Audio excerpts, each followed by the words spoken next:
পাসপোর্টের ফিঙ্গারপ্রিন্ট দিতে গিয়ে যে বড় বিপদে পড়ছি। আমার মায়ের নামে বলছিল আর আমার বন্ধুর নামে বলছিল। এমনকি কি কি কাগজপত্র না নিয়ে গেলে আপনিও বিপদে পড়বেন।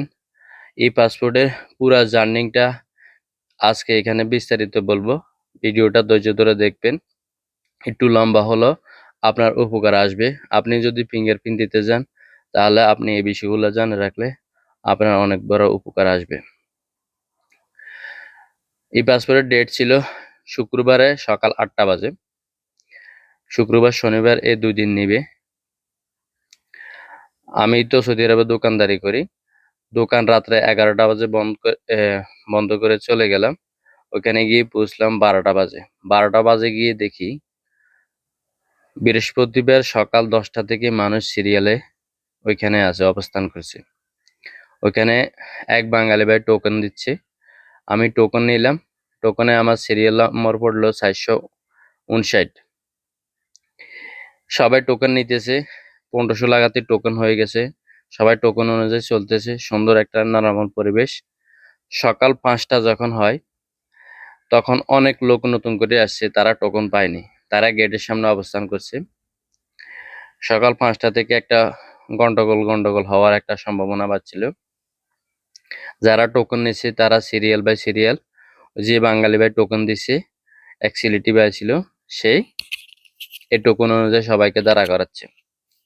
যারা টোকেন পায়নি তারা গেটের সামনে অবস্থান করছে, তারা আর কোথায় যাচ্ছে না। যাক, সবাই মোটামুটি টোকেন অনুযায়ী দাঁড়াচ্ছে। 300-400 নম্বর লাগাতে সবাই সিরিয়াল বাই মোটামুটি ঠিক আছে। এরপরে সবাই উলটপালট হয়ে গেছে।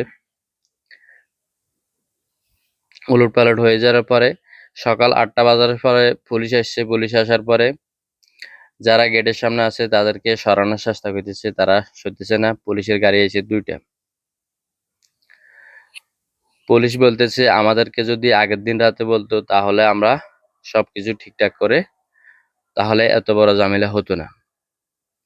তারপরে একজন ভাই, বাঙালি ভাই, গেটের উপরে উঠে গেছে। গেটের উপরে উঠেই সবাইকে বোঝানোর চেষ্টা করছে আপনারা সবাই সিরিয়াল বাই সিরিয়াল থাকেন, আপনাদের সবাই ফিঙ্গারপ্রিন্ট নেওয়া হবে। এই মিলে কথা বাড়াবাড়ি করতে করতে এক পর্যায়ে যায় বেশিরভাগ মানুষ গেট পাড়ে দিয়ে দূতাবাসের কনসুলেট টিমের ওই অফিসে ঢুকে গেছে। ওইখানে মোটামুটি অনেকজন গেছে, তাদের ফিঙ্গারপ্রিন্ট নিছে। এর এর দেখা দেখি আরো মানুষ যারা আছে অনেকে বাউন্ডারি পাড়ে দিয়ে ওই পাশে গেছে ফিঙ্গারপ্রিন্ট দেওয়ার জন্য। কিন্তু লাশ লাগাতে অনেক মানুষ হয়ে গেলে যাওয়ার কারণে ওইখানেও ফিঙ্গারপ্রিন্ট নেওয়া হয়নি। তারপরে পুলিশ আরো 4-5 গাড়ি আসছে, একটি বাস নিয়ে আসছে। যারা কথা শুনবে না তাদেরকে ধরে নেওয়া হবে। এক পর্যায়ে ওইখানে সবাইকে বসাইছে। বসানোর পরে 2-1 জন করে নিচ্ছে ফিঙ্গারপ্রিন্ট দেওয়ার জন্য। যখন বসানোর পরে 2-1 জন নেয়, সবাই দাঁড়ায় যায়। যে ওইখানে যে গ্যালাসের গেট ছিল ওই গেটটাও ভাঙি ফেলাইছে। ওই পর্যায়ে তারপরে ফিঙ্গারপ্রিন্ট নেওয়া বন্ধ করে দেওয়া হয়েছে। বলছে আজকে আর ফিঙ্গারপ্রিন্ট দেওয়া হবে না। তখন সবাইকে আবার বার করে দেওয়া হয়েছে। একটু বার করে দেওয়ার পরে কিছু মানুষ কমে যাওয়ার পরে সবাইকে আবার বলছে বসো, ফিঙ্গারপ্রিন্ট নেবে। যখন 2 জন নিছে সবাই আবার আগের মতন অবস্থান হয়ে গেছে। তারপরে পুলিশের আরো বড় মুদির আসছে। মুদির আসার পরে আরো 4-5 জন আসছে। বলছে এখানে কোনো ফিঙ্গারপ্রিন্ট হবে না, সবাইকে বের করে দেওয়া হোক। সবাইকে বের করে দেওয়া হয়েছে। বের করে দেওয়া হয়েছে বলছে তোমরা যদি ফিঙ্গারপ্রিন্ট দিতে চাও সবাই সিরিয়াল মেনটেন করতে হবে। সিরিয়াল মেনটেন করলেই তারপরে ফিঙ্গারপ্রিন্ট দেওয়া হবে। তারপর যাক, মোটামুটি সবাইকে সিরিয়াল দাঁড়ানো সম্ভব হয়েছে। তখন সকাল বাড়ি গেছে 11টা বাজে। 2টা লাইন করা হয়েছে। একটা লাইন হচ্ছে যারা পাসপোর্ট ডেলিভারি নিবে, আর একটা লাইন হচ্ছে যারা ফিঙ্গারপ্রিন্ট দিতে আসছে। লাইনটা ছিল অনেক বিশাল। এর মধ্যে আরেকটা কথা বলতে ভুলে গেছি। বাংলাদেশ দূতাবাস কনসুলেট টিম যখন ওই বাউন্ডারির ভিতরে লোকজনগুলো গেছে তাদেরকে বলছে আমরা রাতের 12টা পর্যন্ত আপনাদেরকে সার্ভিস দিব। আমরা 2000 মানুষকে সার্ভিস দিতে পারবো। আপনারা এখানে মানুষ আছেন 1500 মানুষ। মানুষ তারপরেও মানছে না। তারপরে এক পর্যায়ে সবাইকে বের করে দেওয়া হয়েছে। যাক, সবাই লাইন বাই লাইন সিরিয়ালে খাড়াইছে। সিরিয়ালে খাড়ানোর পরে সবাইকে আস্তে আস্তে এবার ফিঙ্গারপ্রিন্ট নিতে বলে দিচ্ছে। এক পর্যায়ে আমার আসার পরে প্রথমে একটা লাইন, ওইখানে সবার কাগজপত্র ঠিক আছে কিনা চেক করা হয়। তা আমার যে ভুলটা ছিল এই ভুলটা অনুযায়ী তারা একটা অঙ্গীকারনামা আমার থেকে নিছে। যে আপনার আইডি কার্ডে আছে, আপনার আইডি কার্ডে আপনার মায়ের নাম আছে আক্তার, এই অনুযায়ী হবে। আর আপনার পাসপোর্টে ছিল বেগম, ওটা বাদ দিয়ে এই অনুযায়ী একটা অঙ্গীকারনামা নিচ্ছে। অঙ্গীকারনামা নেওয়ার পরে ওখানে আমার সিগনেচার নিছে। আমার বন্ধুরও সেম ছিল, আমার বন্ধু ছিল মোহাম্মদ রুবুল গাজী, আর এনআইডি কার্ডে ছিল এমডি রুবুল গাজী। বলছে এনআইডি কার্ড অনুযায়ী হবে, এই অনুযায়ী তার থেকে একটা অঙ্গীকারনামা সিগনেচার নিছে।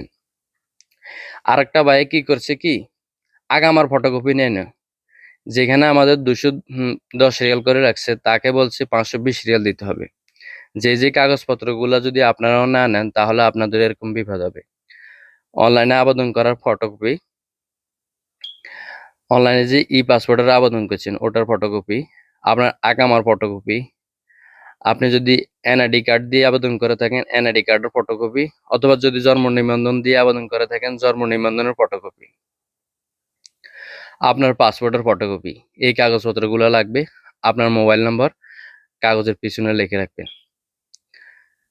এই ছিল কাগজপত্রগুলা। তারপর আমরা দ্বিতীয় লাইনে গেছি। দ্বিতীয় লাইনে যাওয়ার পরে ওইখানে আমাদেরকে টাকা জমা নিয়েছে 210 রিয়াল করে।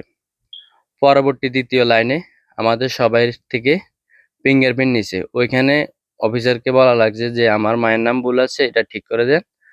যাক, মোটামুটি সবাই ফিঙ্গারপ্রিন্ট দিছি। আরেকটা কথা বলি, যারা যে বোনেরা প্রবাসী মাটিতে কাজ করেন তাদের জন্য সুযোগ সুবিধা অনেক ভালো।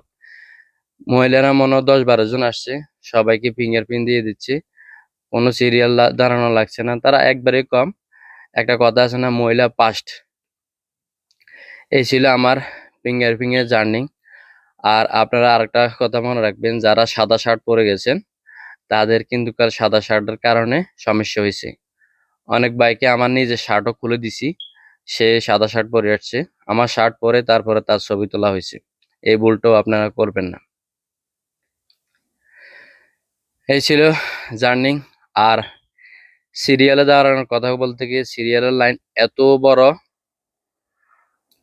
ওইখানে আমার একটা ব্যাগ ছিল, ব্যাগে করে পানি নিছি, খানা নিছি, এবং কি যারা স্থানীয়রা আছে তারা ওইখানে আপনাদের কাছে পানি বিক্রি করবে, খানা বিক্রি করবে, ওই ক্ষেত্রে আপনাদের সমস্যা হবে না।